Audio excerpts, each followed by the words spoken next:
humanize this story, and that's very important.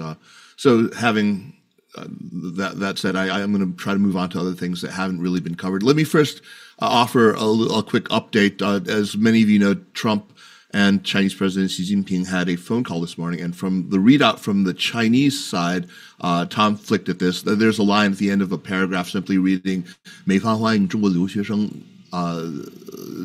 来美学习. The U.S. side welcomes Chinese students to study in the U.S.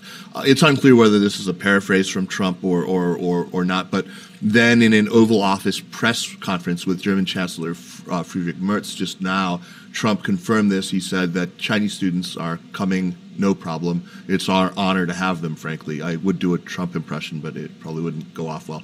The very fact that visa revocations, though, this is not the end of the story. The very fact that they were so uniformly accepted across the whole American polity, especially by the MAGA movement, of course, that they weren't recognized as an absolute moral outrage, that really ought to alarm us. It's just revealing, it's dispiriting, but no longer at all surprising to me how many in this country just really accept the whole logic of collective suspicion.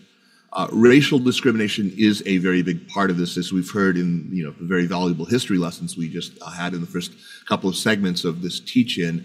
But it's even more specific. I think in this moment, it's down to xenophobia, as Eileen said, to the fear, the contempt, the suspicion that's so ubiquitous in the American polity, across American society. Really glad that Eileen brought that up.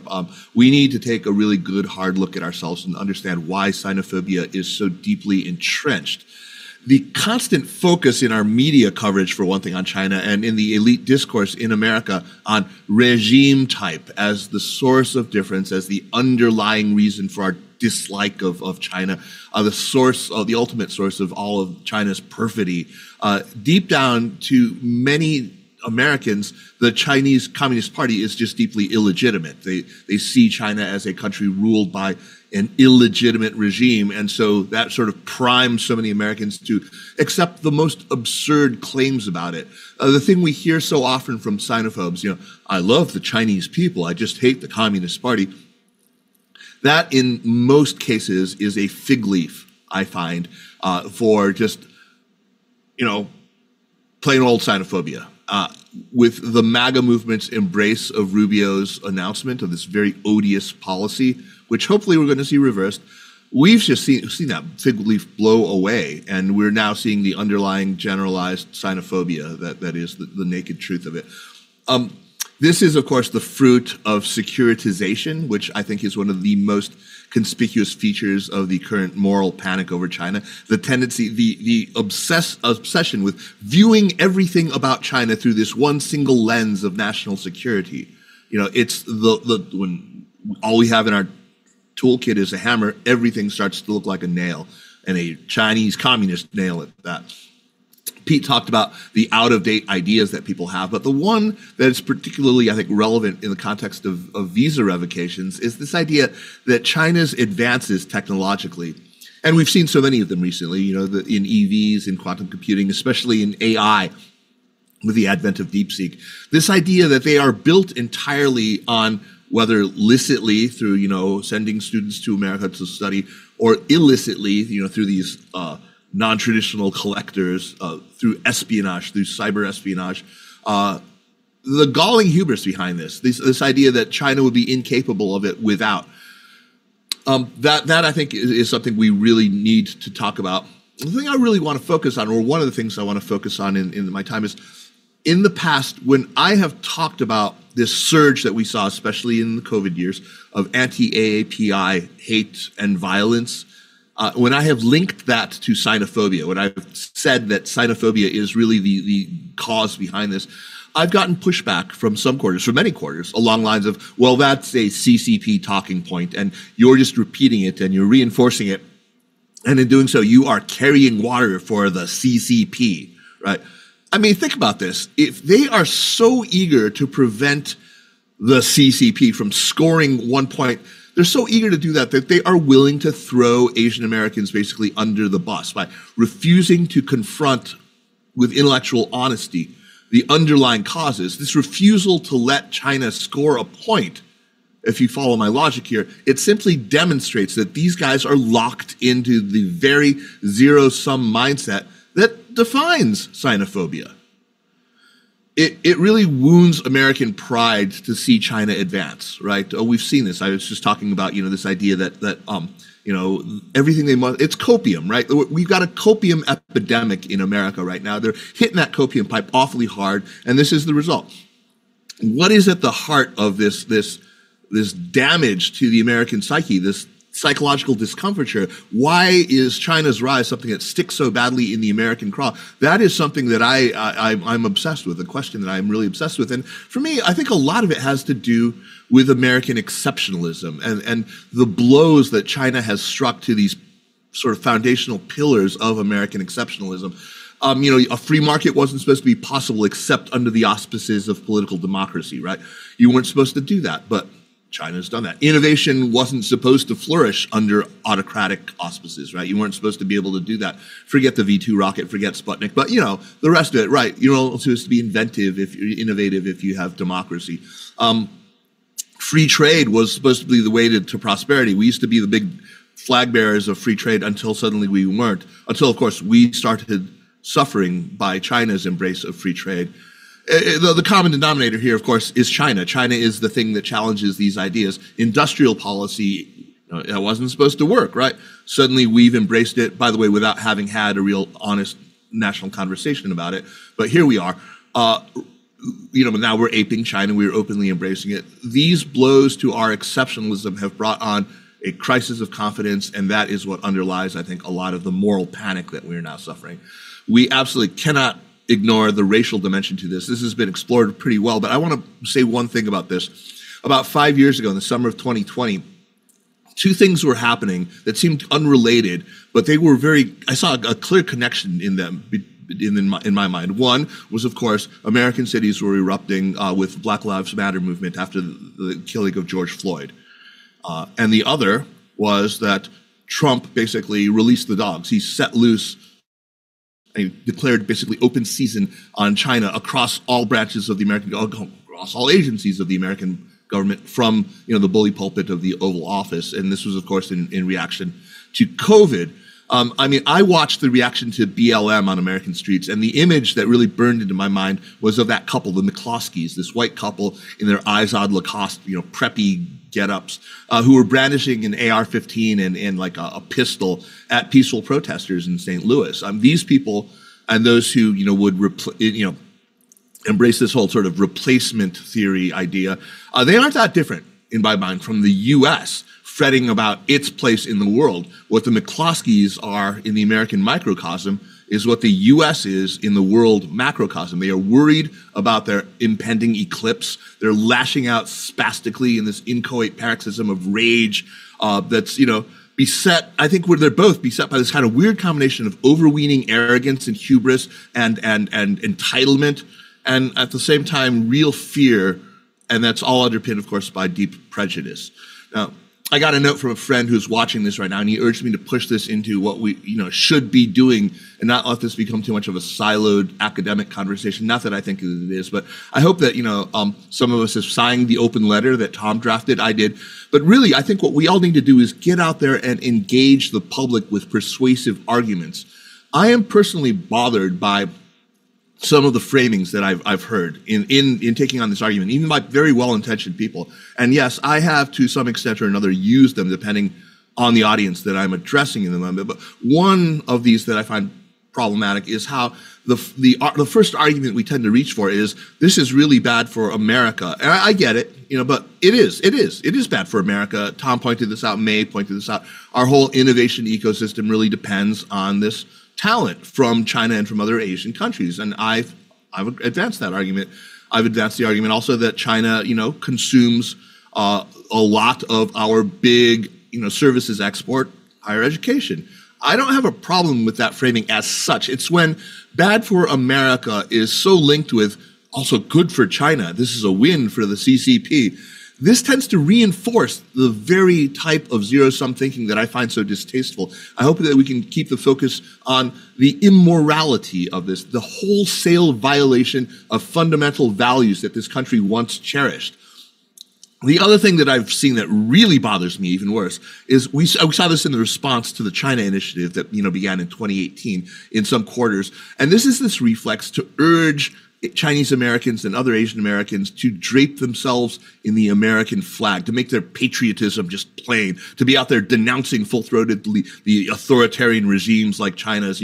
I'm one of the good Asians. We've seen this before. The Japanese Americans who suffered internment during the Second World War, who eagerly urged fellow Japanese Americans to sign the loyalty oaths, the loyalty pledges, and who felt pressure to enlist in the 442nd, which fought and died and suffered casualties in Europe that were higher by far than comparable units.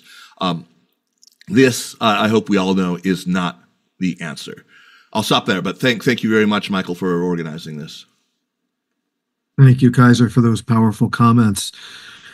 That concludes the first section of this program. That is the initial presentations, but we have a bonus, and that is following our Renaissance man, we have a Renaissance woman, Yang Chung, who has graciously agreed at really the 11th hour, or maybe less than 11 hours before we convened. She agreed to serve as a discussion and offer some kind of ruminations on the presentations that we just heard. Yang Chung is really a remarkable individual that I'm quite jealous of, because she has feet in so many different areas, from law and physics and science and technology and politics. She's one of the few people I know that can navigate these different worlds so effortlessly. She is currently a research scholar in law and a fellow at Yale Law School, and she works on science and technology in China, Chinese-U.S. relations. I've seen her publish articles on literature and various cultural topics. She is a very prominent commentator and writer in various media outlets, such as the New York Times, The Guardian, The Nation, Wired, NPR.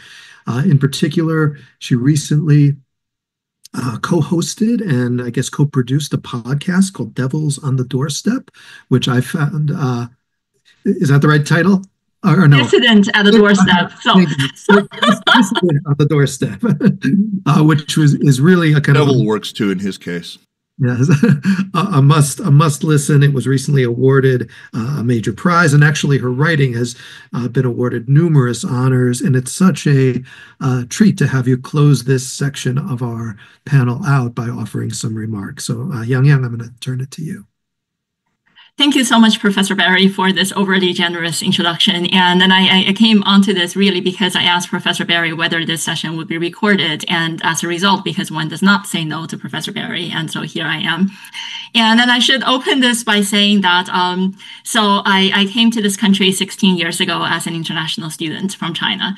And so this question, this issue is deeply personal to me. And I've often been asking myself this question is, had I been a decade or two younger, would I still have held the same aspirations as I did as an adolescent growing up in Central Eastern China, in Anhui?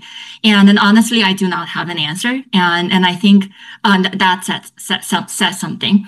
And then I really appreciated all the really enriching and both scholarly and personal remarks that the six panelists have given. And I would like to comment on really briefly on an area, since I work at a law school now, but all my legal education have been from the best TV lawyers, and my formal academic training has been in particle physics. And so I'll comment on science and technology with regards to US-China educational exchange in particular. And one of the reasons why we are seeing so much attention being placed on this, there are two broader trends that has taken place with regards to higher education here in the United States over the past few decades. And that timeline coincided, and it was not purely a coincidence with regards to also Chinese students coming to the U.S. in the post-Mao, in the reform era. And these two trends are privatization, commercialization on one hand, and securitization on the other. And first of all, with regards to privatization, commercialization of higher education here in the U.S., and this happens both with regards to research and with regards to teaching and education. And first of all, I mentioned about research, and this is tied to some important legal developments here in the US as well, most notably with the passage of the Bayh-Dole Act in 1980, as well as the Supreme Court decision in Diamond versus Chakrabarty. And so what has happened is, on one hand, for decades after World War II, when the federal government became the primary funder of academic research in the US, results from publicly funded research has mainly stayed in a public domain. And this changed with the passage of the Bayh-Dole Act that allows and indeed encourages institutions of higher education to commercialize their research products. And this has profoundly changed the landscape with regards to the purpose and the access towards the fruits of higher education in this country. And this tied with the Supreme Court decision in Diamond versus Chakrabarty is that it ruled genetic, like with the developments in biomedicine, like genetically modified organisms could be patented. And so this why biomedical research has become a particularly lucrative field in higher education here in the US. And this is directly tied with NIH's extra scrutiny over collaborations with Chinese researchers over the past few years. That timeline coincided with the China Initiative. Well, here I would also give an addendum here that the China Initiative was a Department of Justice initiative with regards to criminal investigations. In the meantime, federal funding agencies and NIH in particular had been placing extra scrutiny and restrictions on academic collaborations with China that primarily targeted researchers in the US of Chinese descent over the past several years. And so it was not just about the China Initiative, but about law enforcement agencies, but also federal funding agencies and university administrators as well. So this is with regards to the commercialization, privatization of research. On the other hand, as Professor Tom Kellogg mentioned earlier, higher education in the US has become a product where the Chinese students have become consumers. And so when universities have become more like companies that see both their research and it's something that can be capitalized on, and their education as a product that can be sold around the world. When universities are acting more like multinational corporations, then they are also becoming regulated like them. And this is why we are seeing increasingly policies that govern international trade and the language and the policies with regards to commercial and export controls are being applied in the academic and educational arena.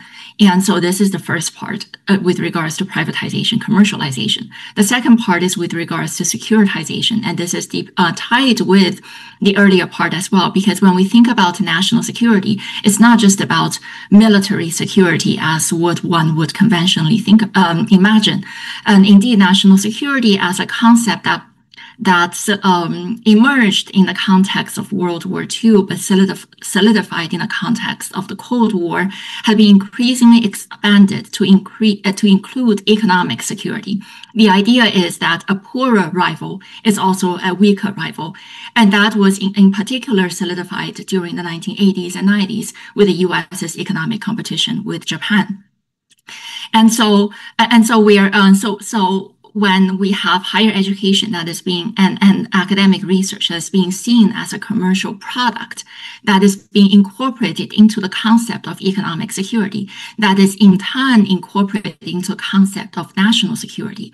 And this is why we are seeing so much securitized language and securitized policies that are being placed on academic campuses, and Chinese students and researchers are bearing the brunt of these policies. And so when we see the threat of these mass visa revocations last week, the language was for students who have, first of all, is with ties to Chinese connections to Chinese Communist Party or working in critical technologies. When the policy was first announced, my former colleagues in physics were asking me, what is critical technologies?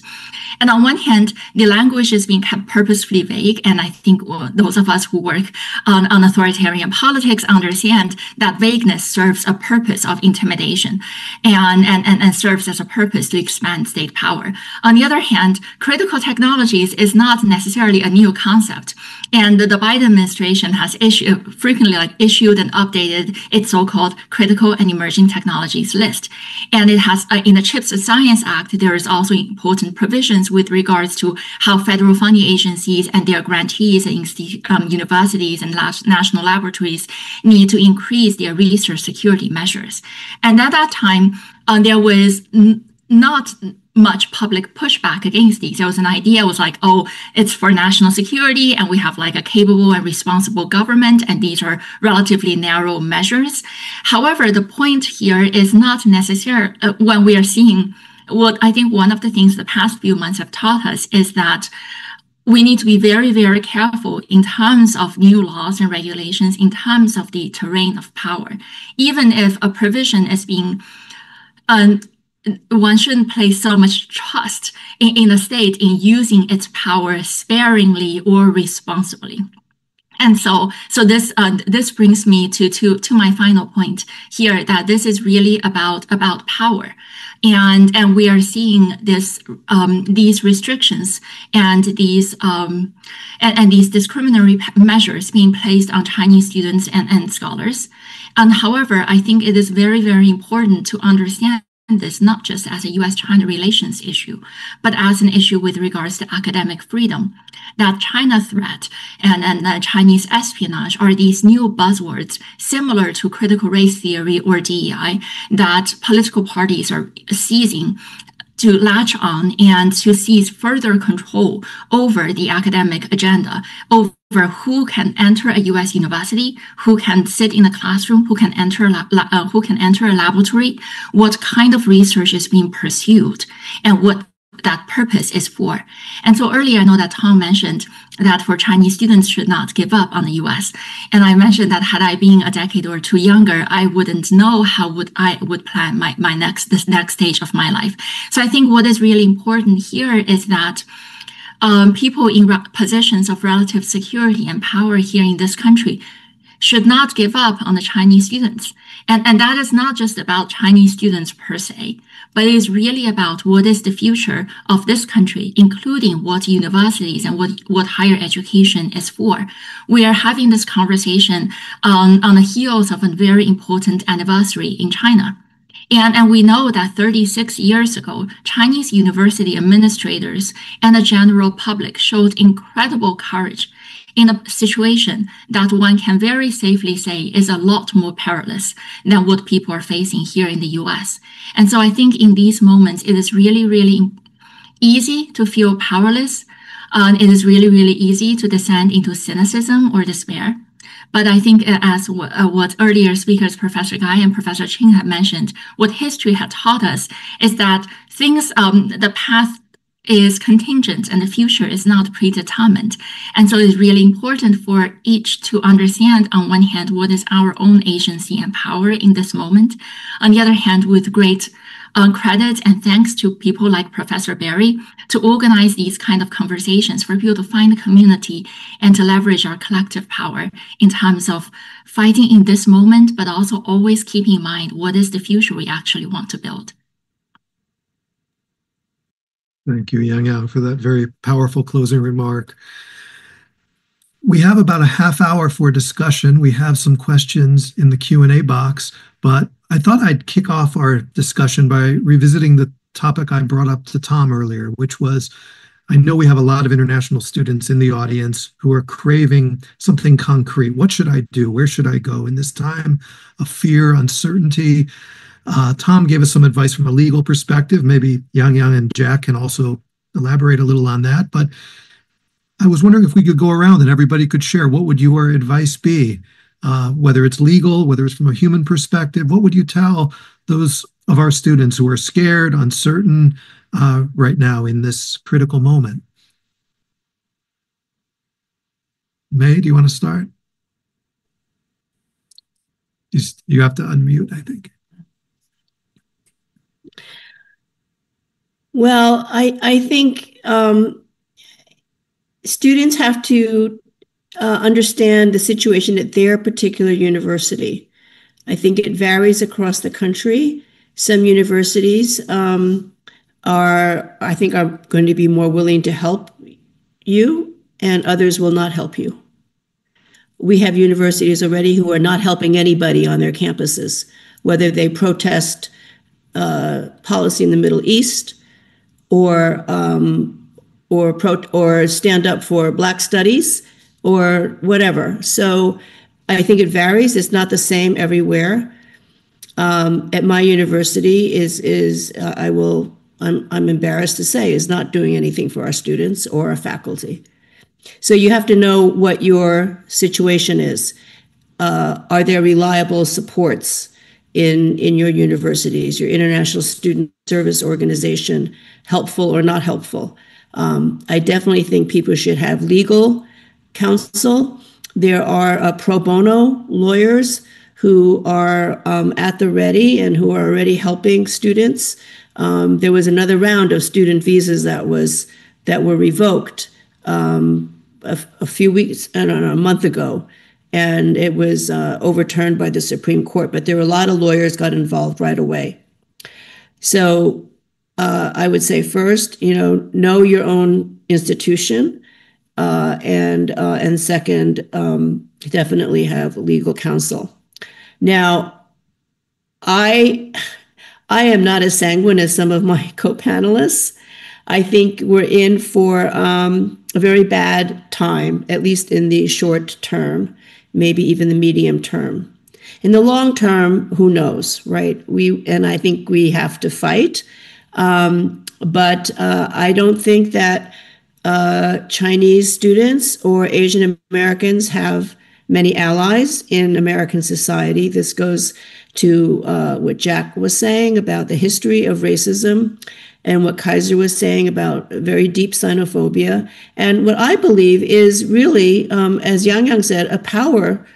It's a strategic power question, and Chinese and other Asian Americans standing and reception in this country is dependent more on American government's views of China and policies towards China than almost anything else. And so we have a bullseye on our back, and I don't think that, we didn't get a lot of support during COVID when they were beating people up in the streets, spitting on our students in the subway.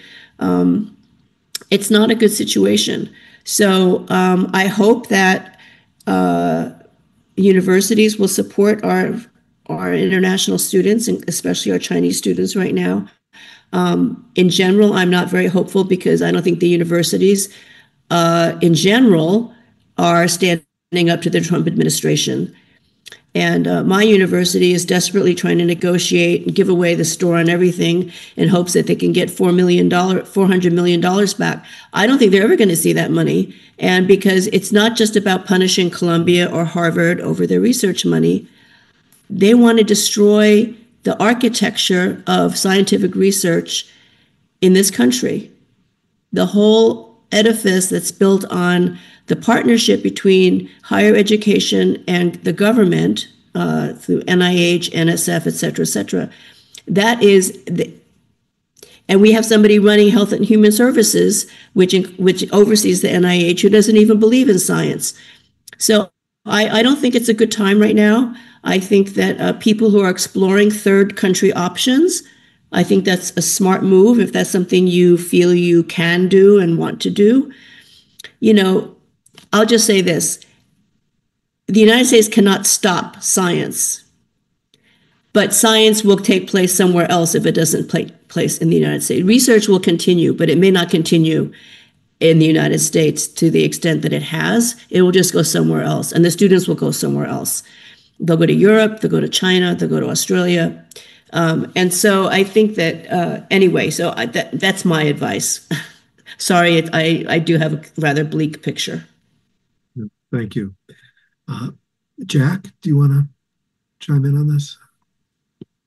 Well, I would say my disposition is fairly similar to May's. I'm not particularly optimistic. When I think about this from a lawyer's perspective, I think of, there's two ways to go.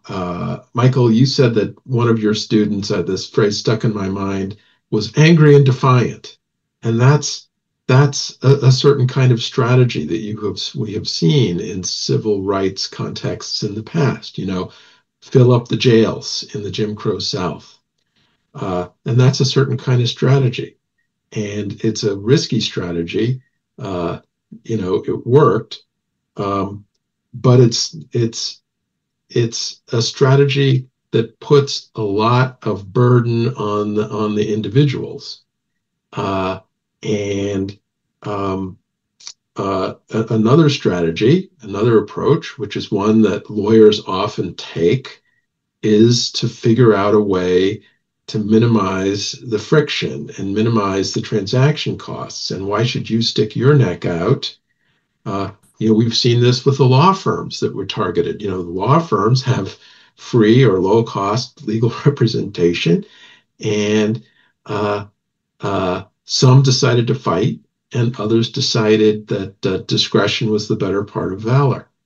And there are people for whom the principle is paramount, but for a lot of folks,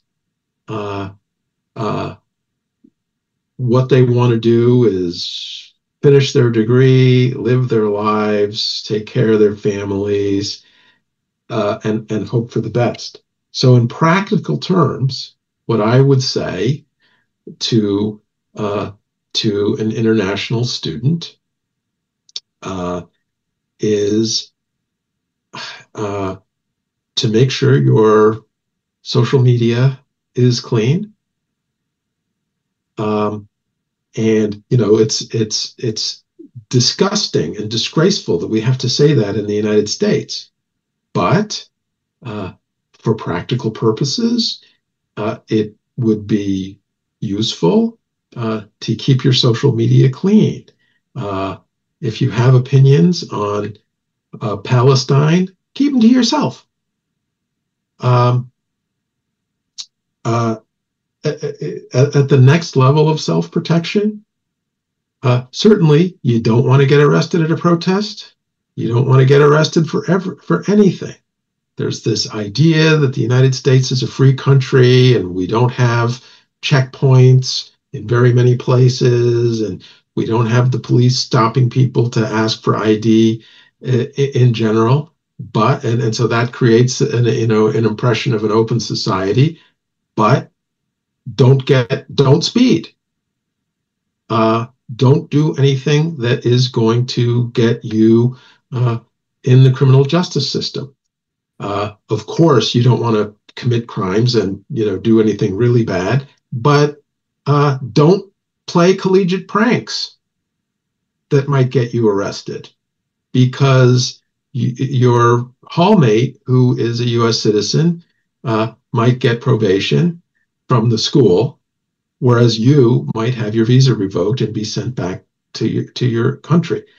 And then there's the question of going back and forth, leaving the United States for some reason.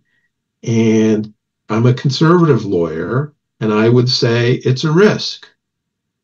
It's probably going to be fine. In most cases, it's going to be fine. But if there's any little snag, any question mark on your record, it could be a problem. One legal point that is, I hope, well known: when you're at the border, the authorities can, of course, search your physical possessions. They can also open your laptop and your cell phone. And they have the right, according to the Supreme Court, to look at the contents of those things. And you need to make sure, if you are going to cross an international border, that there's nothing on there that is going to create a risk for you, and you have to be sure of that, and that's difficult to do. So it's a risk. Again, I'm sorry to say these things. I wouldn't have said them a year ago, but it's not a year ago. Thank you, Jack. That actually echoes some of the sentiment. I wrote an op-ed about a month ago centered around the Chinese idiom Mingzhe Baoshen, which basically means keep your head down and stay out of trouble. Shut up and stay out of trouble. And that's been the kind of philosophy of life, I think, for many generations of Chinese intellectuals who lived through the anti-rightist movement, the Great Leap Forward, the Cultural Revolution, who learned to protect themselves in that way. And never did I imagine I would give that advice to my own students, but that's what I did. And it's a very sad moment for this country that we find ourselves in such a situation. Kaiser, and I think Yang also wanted to respond to this. Well, everybody. Can I respond to? I really respect May and Jack's points, and I agree that, but I'm not a lawyer, and so I'm going to say something different. I'm going to say that I think most people who are international students, myself included, once upon a time, are not particularly, Michael, you said you never expected to give this advice. I feel like I never don't live with that advice. I think basically I don't have a fantasy of democracy about the US. And I feel that when I'm pulled over by a cop speeding, my kids are joking in the back, I'm freaking out and think I'm going to be deported. And this was 5 years ago. So I guess what I'm saying is to students listening, you all have a pretty good sense. You're not naive. We've lived through various kinds of regimes. I grew up in martial law Taiwan. A lot of people grown up in China. You know what it's like, and so I'll say that you know that part already, and trust in your own sense of what is caution and what is folly. But I would say that to maintain your own moral compass is actually as important, and to not completely say, I will do anything to stay.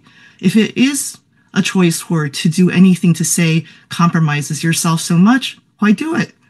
And it's not like other places are necessarily safer. A lot of the countries that we come from are not necessarily safer. But so I think, and actually Yang Ke, the author, taught me this. He said, you may choose not to say things out loud, but you should probably have the moral compass to not say things you don't believe in. So you can remain silent. It's not easy to remain silent, especially in many contexts, in Xi's China, for example. But to the extent that you can, do it. That's what makes you human.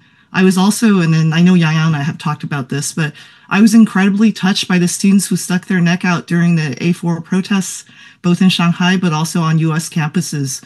And they knew the risks. They did it with their eyes open. And I actually really, really, really respect that about the young generation. I'm not saying this as folly and saying, oh, no, you're not going to run into trouble. But I'm saying that, there is something important to keeping that moral compass within yourself and to say, I will make certain choices within those parameters and not only just to survive. And I hope I'm not saying this from only a position of comfort, but actually from lots and lots of students I know and having lived this myself. And I just want to send that encouragement out to people too. Yeah, I think I was in line here. Eileen very much took the words out of my mouth. I think that as a minority ethnicity in America, Asian Americans have tended to be too damn quiet. And in this country, the squeaky wheel gets the grease. We shouldn't mistake caution for cowardice, and we shouldn't use it as cover either. The other thing I would say is do not take comfort from, Trump again chickened out. Trump always chickens out, taco. But he seems to have backed down. Don't take too much comfort in this. This issue is very much alive still. It will come back. We should take no more comfort from this than we did in seeing the Biden administration ostensibly take the name China Initiative off of the FBI's relentless pursuit of using overt racial, ethnic profiling, country of origin profiling. So don't take comfort in this, and don't let your vigilance down. I'll just comment quickly. First of all, I'll speak on this from a very personal point of view, which is in terms of risk assessment. It is something that I've been doing for many years in the context of writing critically about the Chinese government. And it is also something that I've spoken to younger Chinese students who come to me who wish to voice their political dissent or participate in some of the protests, as Professor Chow just mentioned, with regards to the white paper protests or other types of advocacy. And one thing that I think it is really interesting to think about this moment that I am applying some of these skills and similar sets of thought process to the political climate in this country. That is to assess your privileges and the things in your life and around you that could offer you degrees of protection, with the understanding that no protection is absolute, and also be very, very clear what is your risk tolerance, what is the amount of risk you're willing to take, what is the amount of sacrifice you're willing to make in this moment to stand up to live true to yourself.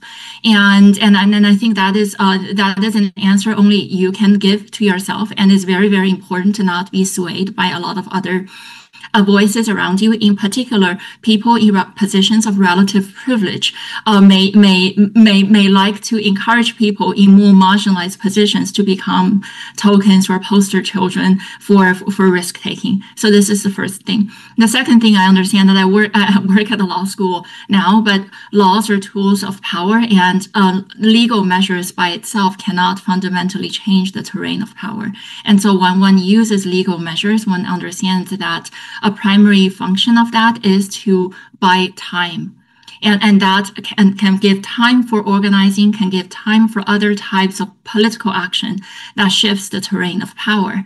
And that comes to when we're speaking about universities. And I also think it is very, very important to have an imagination, understanding of university as not just the administrators or the board. It is also the community, the people in it, including the faculty, the fellow students, also the workers, and the neighborhood. And these are places where one may find warm bodies and warm spaces that can offer protection in times of need. And then finally, I would like to follow up on Professor Guy's point about science that would take place elsewhere, if not United States. I think that is an important point to make. I would also add an addendum to that is, I think science is also still going to take place here in the US, but in very, very different ways, in very, very different directions in terms of whose purpose it serves.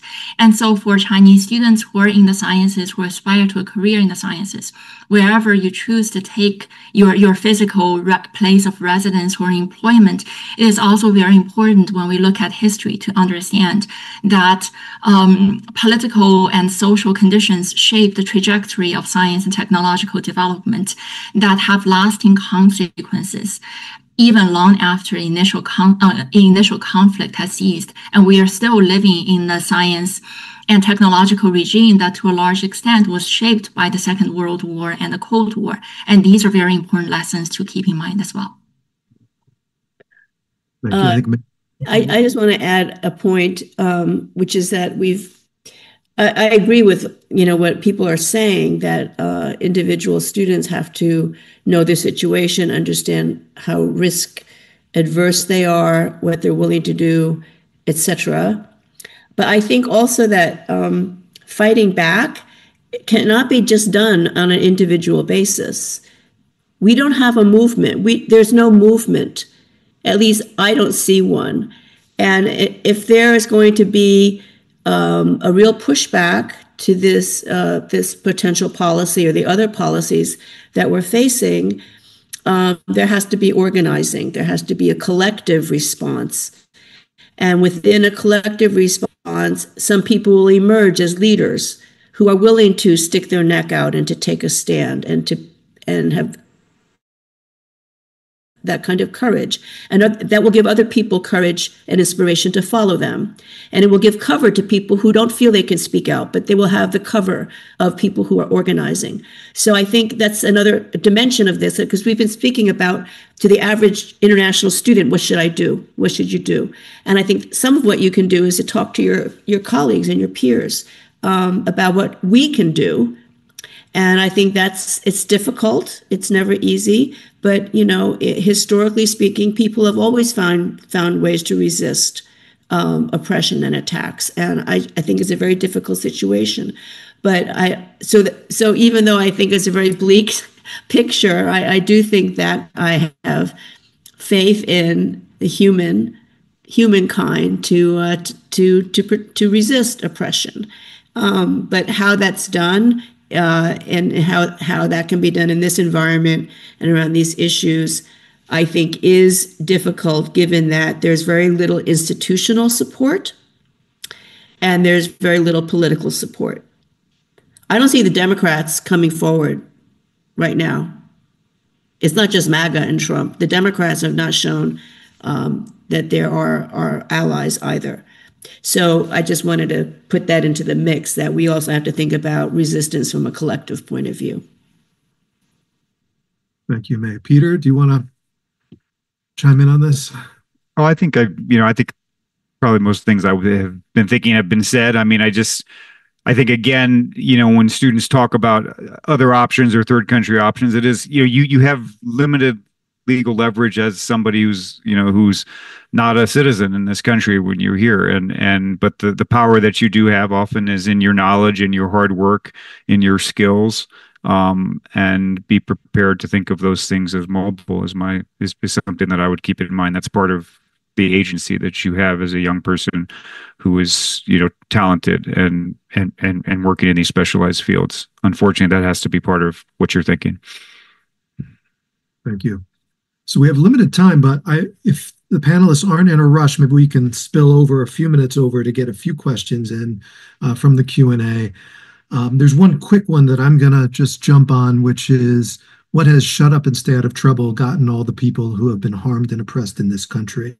What if enslaved people, women or Black people, just didn't speak up or resist their treatment?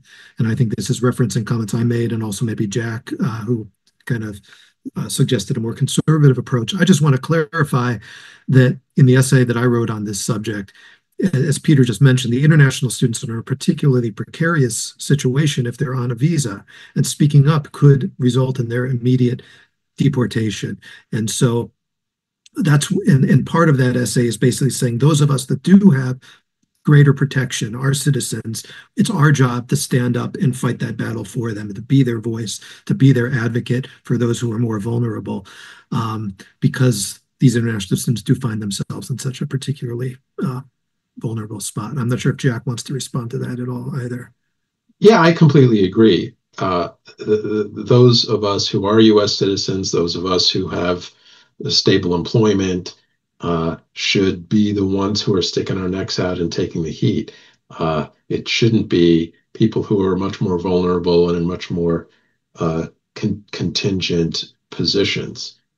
Harvard was just the subject of an executive order which purported to terminate their ability to have any foreign students, and so that would be an example of a situation where a powerful institution that has access to lawyers, it's difficult for an individual person to hire an immigration lawyer if they don't have money. But Harvard can hire a lawyer, a team of lawyers to wage a battle to protect the international students who are purportedly ineligible based on this latest executive order. That's an example.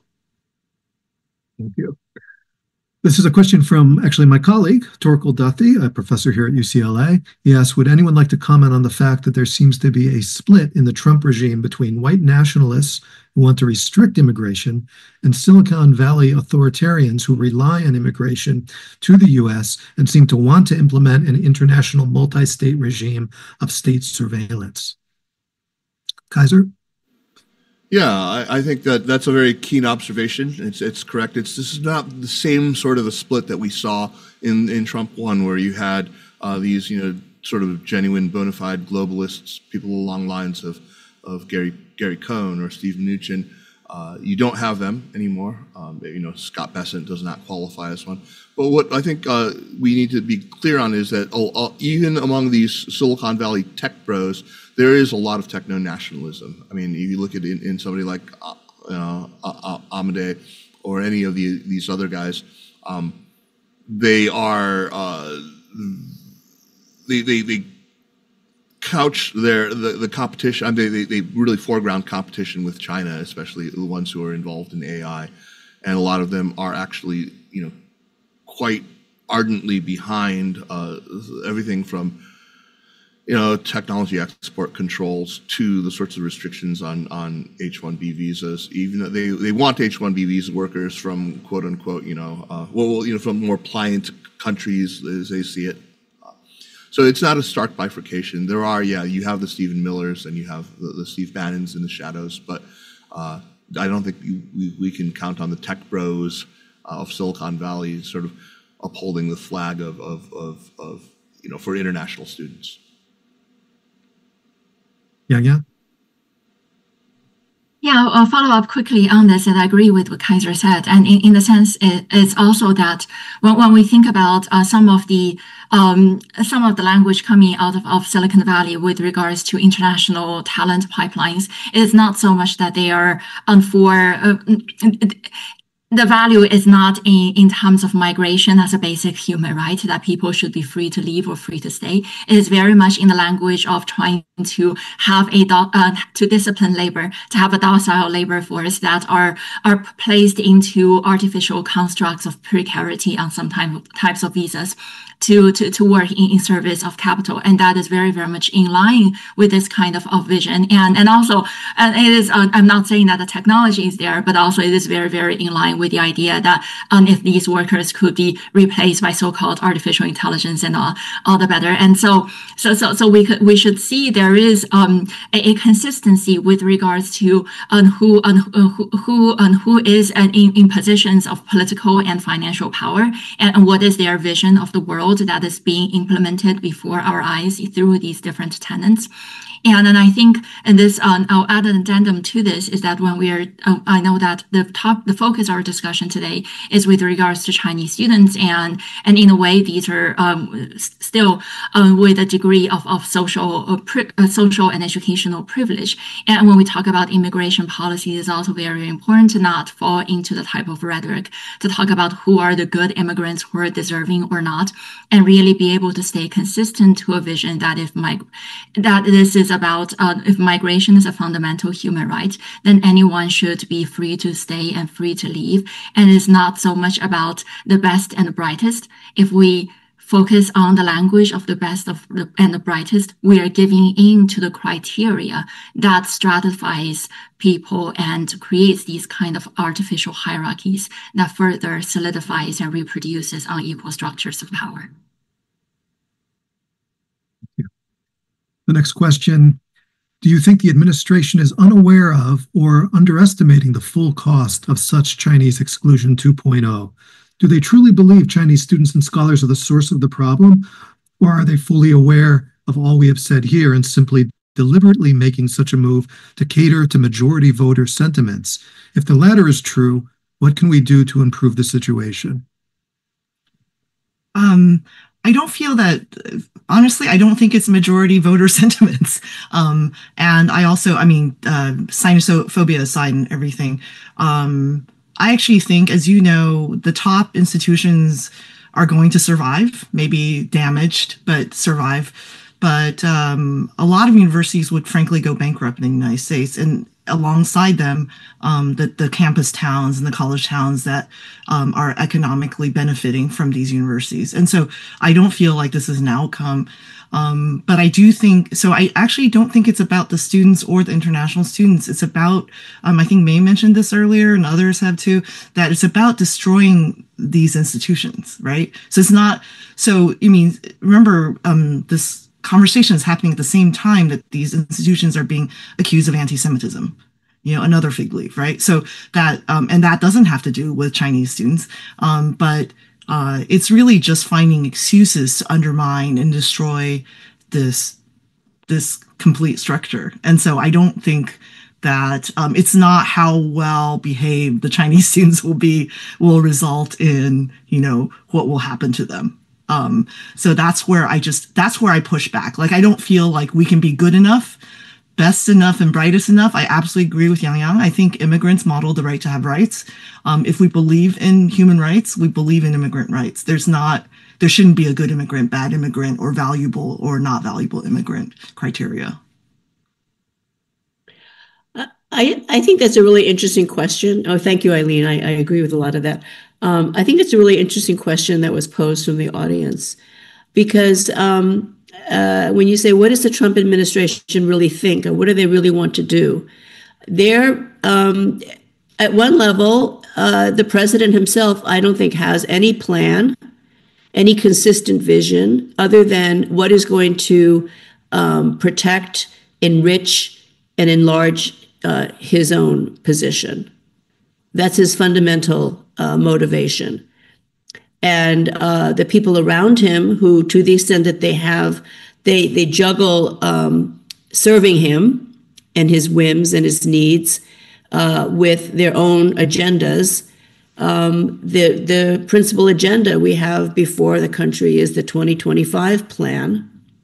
And that is a plan that is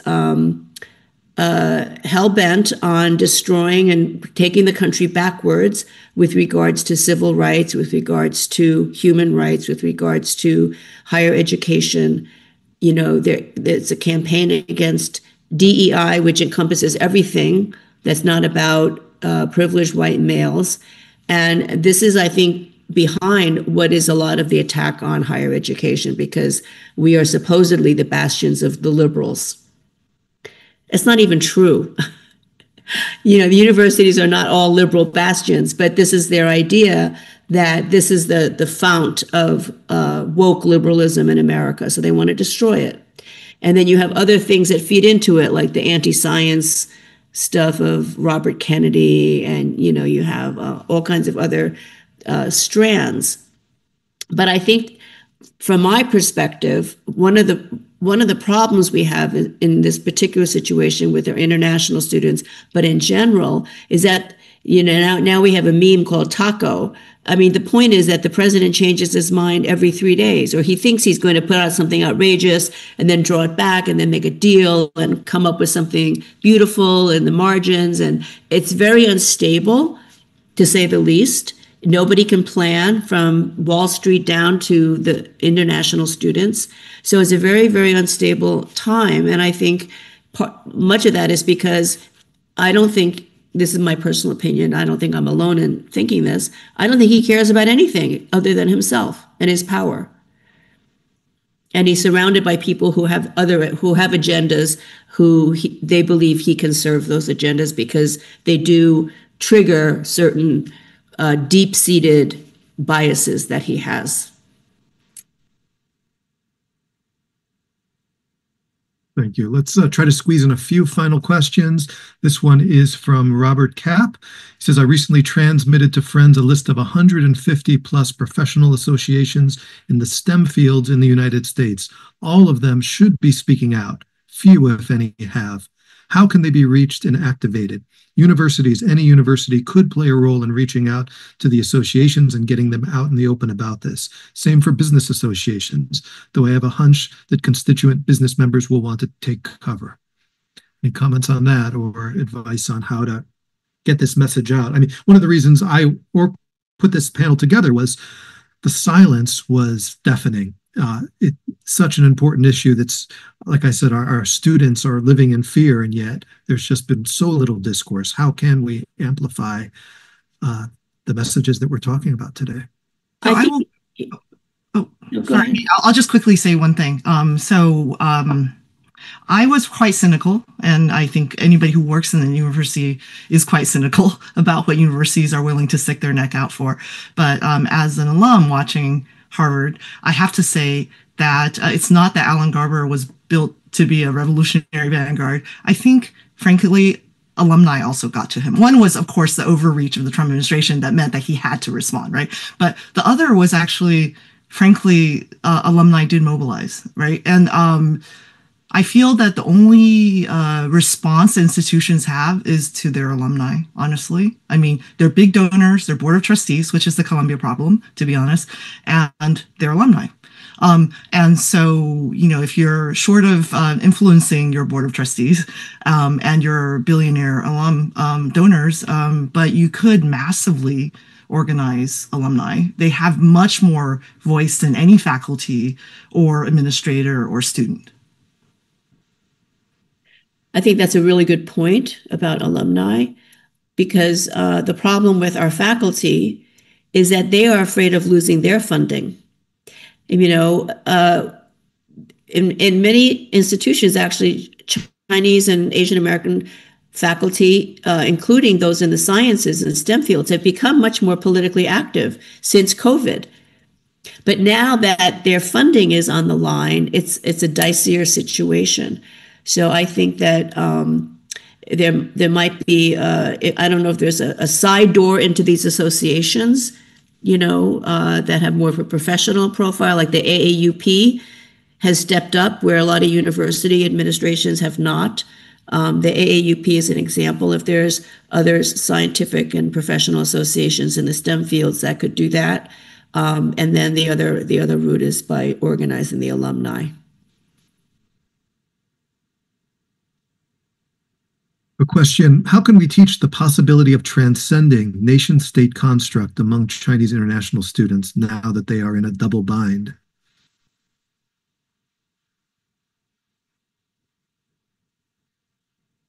The double bind came up a few times during our conversation.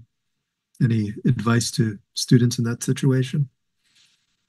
Or for us as teachers who are in the position to guide them through the navigation of that process? I suppose you could try to embody it. I mean, that's the best way. I mean, Eileen embodies it. I think I kind of embody it. I am not in front of classrooms, but I try to just sort of teach by example. So we hope, Kaiser and I used to always run into each other at sort of local vote registration events. But I was going to say that I just signed on to be the faculty advisor for Beyond Borders, which is a immigration protection group at Duke. And I know students of mine who are actually on the group listening have also participated. And I think for a lot of Chinese international students, it's the first time they see immigration, like Yang Yang said so eloquently, as a kind of horizontal relationship among other immigrants, and also immigrants are not elite immigrants. And the more they participate, the more they create horizontal senses of community. And yes, you should always have an immigration lawyer number on hand, but a lot of my students are also getting to know about Siembra, North Carolina, which is a great group that advocates for undocumented in North Carolina. They've gotten a lot of great coverage, Teen Vogue being one of them. And they go and since 2016 have been a really huge proponent of helping monitor for ICE in your neighborhood, for example. And I think that when students recognize that, they actually see that the most powerful sort of community building and fellowship is actually by aligning yourself with other people, folks from other places, and also folks from this place. And it's not perfect. And as Jack said, one probably should not be protesting on an F1 visa, but on the other hand, to the extent that you can participate in this kind of fellowship, it makes you feel better. I was thinking so much about Peter's New Yorker article and the student who is ChatGPT. In some ways, he's getting that knowledge to make himself feel more secure, as Pete mentioned in his article. A lot of my students, I think, have felt more secure when they've talked to people who advocate for immigrants, for other immigrants, right? That is also a way that they have feel more in control of the situation. Thank you. One thing, sorry. I think one thing that I wanted to mention is that when the world forces you into a false dichotomy or a false binary, and it is very, very important to not discount the fullness of your being by accepting that as the only choice.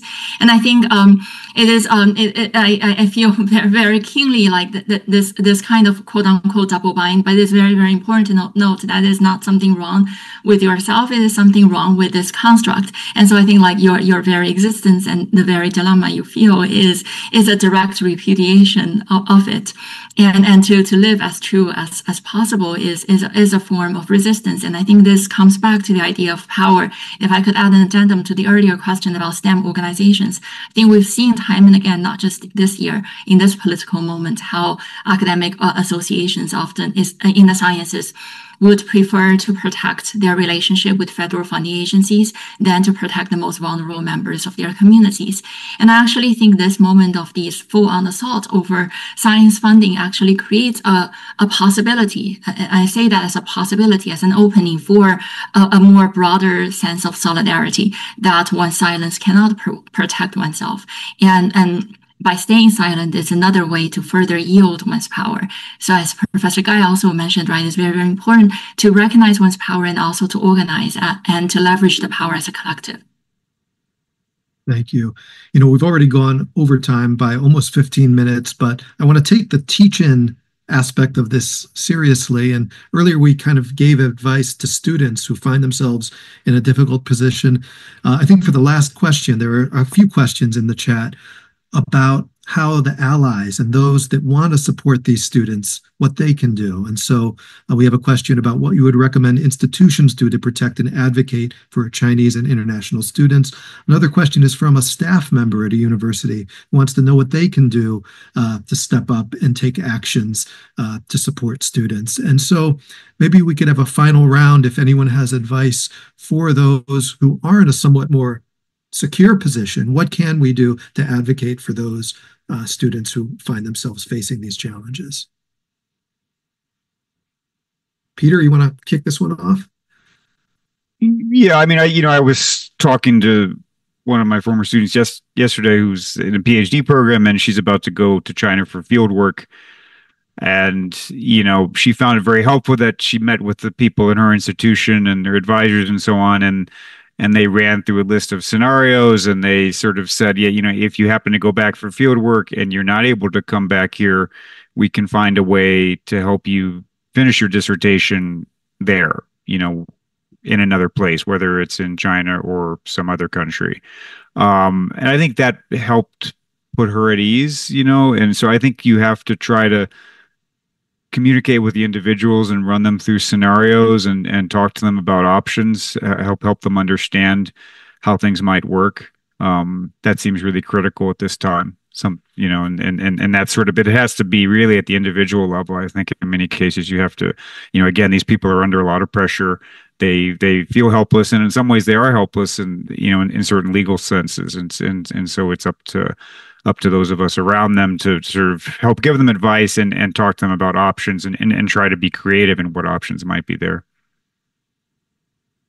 Thank you. Anyone else want to contribute to this? Yeah, May? Well, I think, at many universities, mine included, the faculty have been, well, our faculty are divided. I'll just say that, our faculty are not of one mind on the pressing issues facing the university. And with regard to Israel, Palestine, our faculty are divided. But we do have many faculty who have been very supportive of our students, who have been disciplined, expelled, suspended, faced charges. Some of our faculty have faced charges because they supported our students. And I think this is really heroic, what they are doing, what the students have done to stand up for their rights, and what many of my colleagues have done as faculty members to support our students. And I think we should use that as a model to support our international students who are under attack. When there was the first round of canceling there was that weird thing where he canceled everybody out by taking them out of the database. It wasn't that long ago, but it's like ancient history, right? When the Department of Education kind of removed everybody from the database that is necessary for any school to run the student programs, right? And people thought that all the visas were canceled when they're actually, in effect, they were being canceled, and it took a judge to right that wrong. But a lot of professors, a lot of people in the universities were quite alarmed and stood up. So I think this is an occasion, I think, to rally our faculty members, especially those who are not on on foreign visas themselves. We have a lot of faculty who are actually on H1 or J visas. So, but many faculty have green cards or naturalized citizens or U.S. citizens, U.S.-born citizens. So I think that, if this in order to mobilize and organize, I think that's one place to start. And the other is with the other students. They're U.S. students, not foreign students, but who are friends with international students, and I think they can be mobilized as well. Any other final thoughts from our panelists? Join an academic workers union if you can, and also it's important that the unions are not siloed to specific levels of employment, but also really have these wall-to-wall cross-campus organizing, and also very importantly, organize with local workers beyond the confines of the so-called ivory towers. Thank you. And with that, I really want to extend my profound thanks to our panelists today who just dropped everything and joined us for this almost 2.5-hour discussion on this very important issue. I want to thank our co-sponsors, all of our audience members who've stuck with us through this discussion. And I just want to end with a final message of support to our international students. There are these very depressing messages coming from top down. And I think this is a moment to let all of them know how treasured they are, how central they are to our mission as educators and to what the United States means as a country. I grew up with an idea that America was the great melting pot in a sense, and I looked at that in a sense great because it was a place that can embrace different languages, cultures, perspectives. And I've been very heartbroken to see that we're kind of moving away from that into a very, very different direction. But there are many of us who still want to champion this perspective of diversification, of globalization, of different voices, different perspectives. And we're here to fight for you, our international students. And so stay strong. And thank you all again for your contributions. Thanks to Global Studies Forum to getting this out to audiences in China, where it's past 2 a.m., I guess, right now. And so thanks all of you for listening, and we'll see you at future events. Thank you. Thank you. Thank you.